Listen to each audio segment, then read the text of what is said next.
جی مشاہد صاحب، یہ کیا ہو رہا ہے؟ یہ کیا معاملہ ہے؟ دیکھیے معاہدہ ہو جائے گا یہ اگلے چند دنوں میں، معاہدہ تیار ہے۔ اس میں پاکستان نے کمال کر دیا ہے سفارتکاری میں اور صلح میں، اور دونوں تیار ہیں فریق، لیکن کچھ سپوائلرز بھی ہیں۔ پہلی دفعہ تاریخ میں ہوا ہے، اور میں کریڈٹ دیتا ہوں ایران کو، کہ امریکہ اور اسرائیل کی باقاعدہ لڑائی ہو گئی ہے، اور پبلک ہے وہ، جس کی عکاسی ابھی آپ نے کی کہ جب اس نے بومبنگ کی بیروت کی، نیتن یاہو نے تو ٹرمپ نے تنقید کی۔ آج کا امکان تھا، لیکن آج ٹرمپ کی سالگرہ ہے، اس کی برتھ ڈے ہے۔ 80 سال کے ٹرمپ ماشاءاللہ ہو گئے ہیں آج۔ تو وہ میرے خیال میں ایرانی نہیں چاہتے تھے ان کو کوئی برتھ ڈے گفٹ دے کہ آج کے دن جو برتھ ڈے ہے ان کی، اسی دن وہ اتنا بڑا ایک عظیم کارنامہ ہو جائے۔ تو وہ کہتے تھے کہ تھوڑا سا ایک انتظار کروا دیں۔ تو 80 سال کے ہونے کے باوجود بھی سنجیدہ نہیں ہوئے۔ وہ کہتے ہیں جو بنیادی آپ کی فطرت ہو یا عادتیں ہوں، بچپن سے ہوتی ہیں، وہ قائم رہتی ہیں مجھے بوڑھی عمر تک بھی۔ تو وہ ان کا سٹائل بھی وہ ہے، اور وہ جس طریقے سے وہ کرتے ہیں وہ چینج نہیں ہوا۔ تو آپ پر امید ہے کہ ہو جائے گا معاہدہ؟ جی بالکل، میں خیال معاہدہ تیار ہے بالکل، اور اسلام آباد MOU بالکل، فریم ورک بھی تیار ہے، اور صرف وہ الیکٹرانک دستخط رہتے ہیں۔ اور ایرانی بھی نہیں چاہتے، دو چیزیں ہیں نا، ایک تو وہ انہوں نے کہا کہ جنیوا آئیں، ایک تو جنیوا سیکیورٹی رسک ہے ان کے لیے آنا، پورا فلائی کرنا۔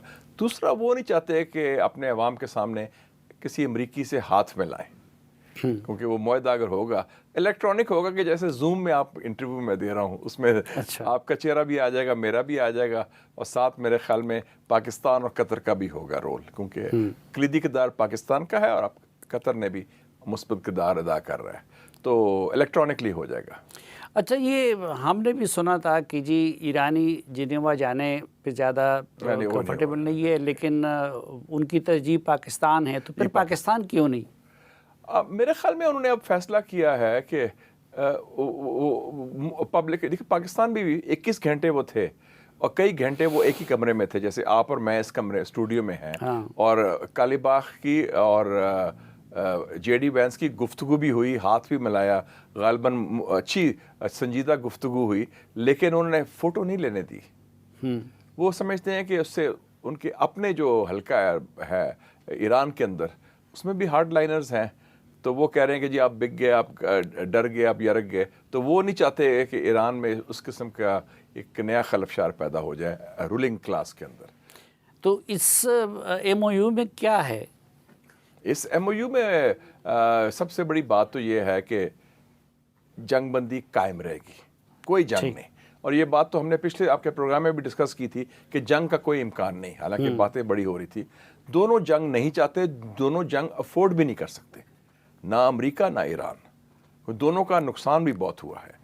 ایران کا ویسے تباہی ہوئی ہے، امریکہ کا سیاسی اور مالی اور فوجی نقصان بہت ہوا ہے، تو وہ دونوں بڑے واضح ہے کہ ان کو ضرورت ہے امن کی، اور اس میں ایک تو اسٹریٹ آف ہارمز کے کھولنے کی بات ہے۔ ایران اپنا وہ لفٹ کرے گا کنٹرول، اور امریکہ بلاکیڈ ختم کرے گا۔ ٹھیک ہے جی۔ پھر جو ہے اس کے ساتھ ساتھ ایران کے جو ان کے اپنے ایشوز ہیں، ان کے لیے کور ایشو ہے اس وقت، جو پیسے ان کے قبضے میں ہیں، $24 بلین، 24 ارب ڈالر، اس میں سے آدھے تو قطر کے بینکوں میں ہیں۔ امریکہ نے وعدہ کیا ہے کہ بتدریج اس کی واپسی ہوگی۔ ایک خبر یہ بھی آئی تھی جو تردید کی گئی UAE والوں نے کہ انہوں نے بھی دیے تھے۔ بہرحال ان کی ضرورت ہے ہارڈ کیش کی، اور یہ جو ہے نا کرنسی کی، فارن کرنسی کی، ڈالرز کی، تو وہ ایک امپورٹنٹ ایشو ہے۔ پھر اس کے ساتھ ساتھ وہ جو فریم ورک بنے گا، وہ کہیں گے کہ جی اگلے 30 دن میں ہم مذاکرات شروع کرتے ہیں اس کے حوالے سے، نیوکلیر کے حوالے سے۔ نیوکلیر پہ ایران یہ اناؤنس پہلے کر دے گا اسی اسلام آباد MOU میں۔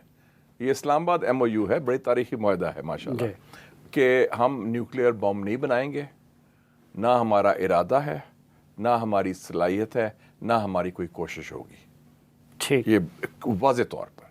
اور جہاں تک ان کی نیوکلیر انریچمنٹ کا تعلق ہے، وہ اس میں ایگریمنٹ ہو جائے گا کہ جی وہ انریچمنٹ جو انہوں نے کی ہے وہ بتدریج ختم کی جا سکتی ہے۔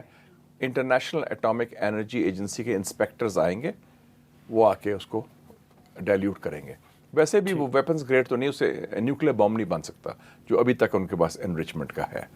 اور پھر باقی جو ایشوز ہیں وہ اپنے اس میں بیٹھ کے وہ طے کریں گے, نیگوسیشن ٹیکنیکل ٹیمز کریں گی پھر بیٹھ کے.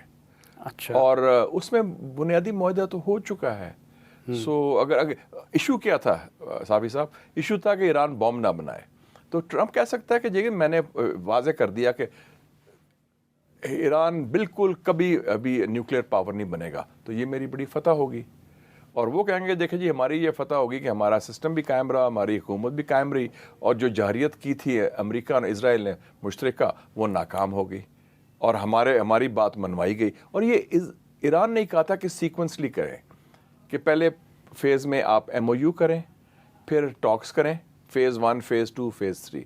تو امریکہ نے وہ بات مان لی. پہلے امریکہ کہتا تھا ان ون گو سب کچھ کریں, سارا سیٹلمنٹ ہو, نیوکلیر بھی.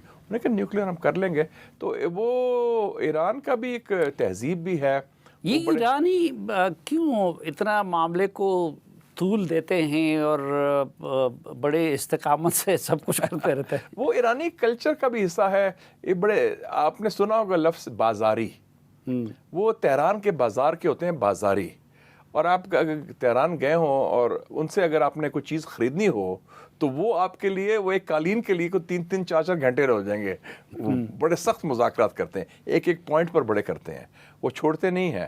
تو وہ ان کو جو بارگن, ہم تو جلدی میں ہوتے ہیں, یار جلدی مکاؤ یار, مٹی پاؤ تو چلیے ختم کریں. وہ نہیں ہے اس طرح. وہ امریکہ بھی بڑی جلدی میں ہوتا ہے. تو یہ بڑے آرام سے تحمل کے ساتھ, ان کو پتہ ہے ان کے آبجیکٹیوز کیا ہیں. اور اس میں کچھ یہ بھی ہے اسپیکٹ تھا, کچھ اختلاف رائے بھی تھا. دونوں طرف ہے اختلاف رائے. امریکہ میں بھی ایک لابی ہے, جو جوئش لابی کہہ لیں, زائنسٹ لابی کہہ لیں, اسرائیل کی لابی, وہ نہیں چاہتی یہ ایگریمنٹ ہو. وہ بھی دباؤ ڈال رہی ہے. خیر وہ دباؤ تو اب ختم کر دیا, ٹرمپ نے کہا کہ میں کر لوں گا ایگریمنٹ. ایران میں بھی کچھ لوگ تھے. تو لیکن میں سمجھتا ہوں کہ ایران کے لیے اس سے اچھی ڈیل نہیں مل سکتی. اور جو ان کو مل رہا ہے وہ ان کا سسٹم بھی قائم ہے, ان کی فوجی صلاحیت بھی قائم ہے, ان کا اثر رسوخ بلکہ بڑھ گیا ہے آگے سے. اور یہ ایکچولی ایگریمنٹ ہو سکتا تھا 11-12 اپریل کو پاکستان میں. اس وقت میں سمجھتا ہوں کہ اس کو دباؤ ڈالا گیا ٹرمپ اسرائیل لابی سے, جب اس نے کہا کہ جے ڈی وینس کو واپس جائے.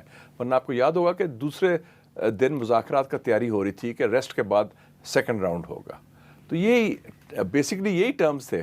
یہ 12 اپریل کو بھی ہو سکتے تھے, لیکن سیاسی وجوہات کی وجہ سے نہیں ہوئے. لیکن ڈونلڈ ٹرمپ کے مخالفین اس پہ ان کو ان کی پکڑ نہیں کریں گے, کہیں گے کہ بھئی آپ نے 60-70 ارب ڈالر بھی خرچ کر دیے, اپنے 14 بندے بھی مروا دیے, اور جو کچھ حاصل کیا تو اس میں تو وہ بھی نہیں ہے جو اوباما کے دور میں ان کو ملا تھا. یہ بالکل, یہ بہت بڑی چیز ہے.